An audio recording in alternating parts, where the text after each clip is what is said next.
y el día de hoy vengo a decirles que yo no sufro mi discapacidad. El Ministerio de Salud y Protección Social radicó la Ley 1306 de 2009, en la cual se brindan los parámetros de protección para las personas con discapacidad, pero se nos dice que padecemos y que sufrimos en ese documento, contradiciendo a la Constitución Política de Colombia, y yo no coincido con lo que dice ahí. Los artículos 2, 8, 10, 12, 14, 15, 16, 17 y 32 son los que tienen esas deficiencias en la forma en que están manejando el lenguaje con las personas con discapacidad. Se nos dice, por ejemplo, en el artículo 2 que estamos padeciendo, y en particular las personas con discapacidad psíquica. Entonces, también podemos encontrar en el artículo 8 que estamos sufriendo, a pesar de que no es así. Yo no siento que esté sufriendo siendo una persona con discapacidad en mi día a día. Y en el artículo 10 también se dice que estamos sufriendo. Esto no se puede permitir. Del mismo modo, en el artículo 12 y en el artículo 14 podemos encontrar otra vez la palabra sufrir. En el artículo 15 se hace énfasis en la palabra padecer. De nuevo, nosotros no estamos de acuerdo con este término. Las personas con discapacidad no estamos de acuerdo.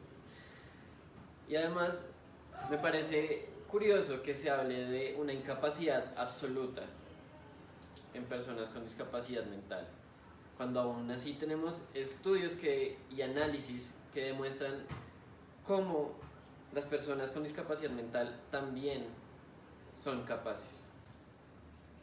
Del mismo modo, el artículo 16 y el artículo 32 se puede seguir encontrando un uso incorrecto de las palabras, siendo despectivos con las personas con discapacidad.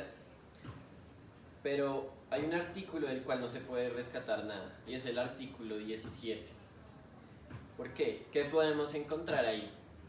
Se hace referencia a una discapacidad mental absoluta, pero se hace también a su vez una referencia a problemas de aprendizaje y de comportamiento, cuando estos no necesariamente están relacionados con una imposibilidad absoluta de realizar ciertas tareas o tomas de decisiones.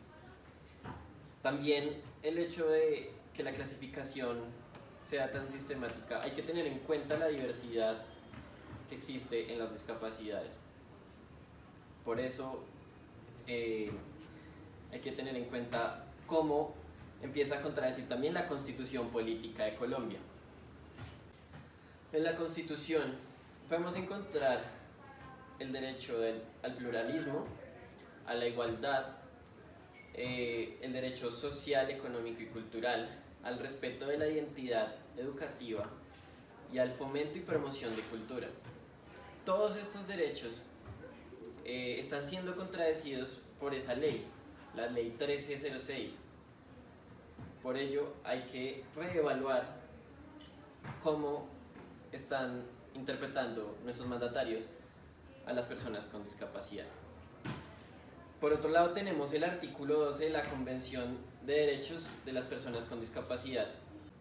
Esta convención fue ratificada por Colombia en el año 2011.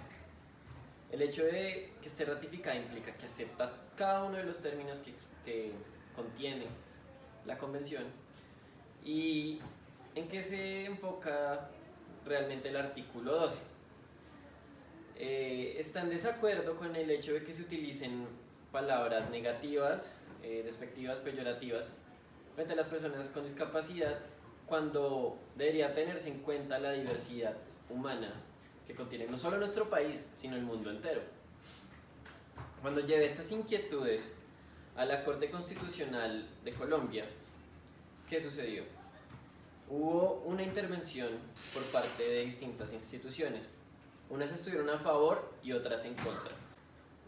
Las instituciones que estaban a favor, ¿qué fue lo que sucedió?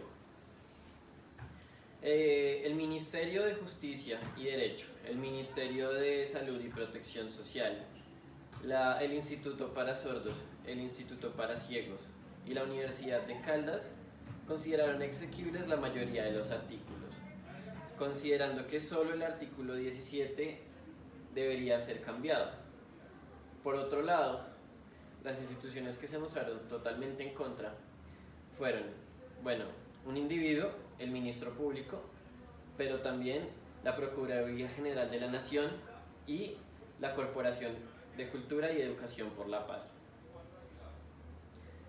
¿Qué se resolvió después de realizar esta demanda? Lo que se concluyó fue declarar exequible 3 aspectos.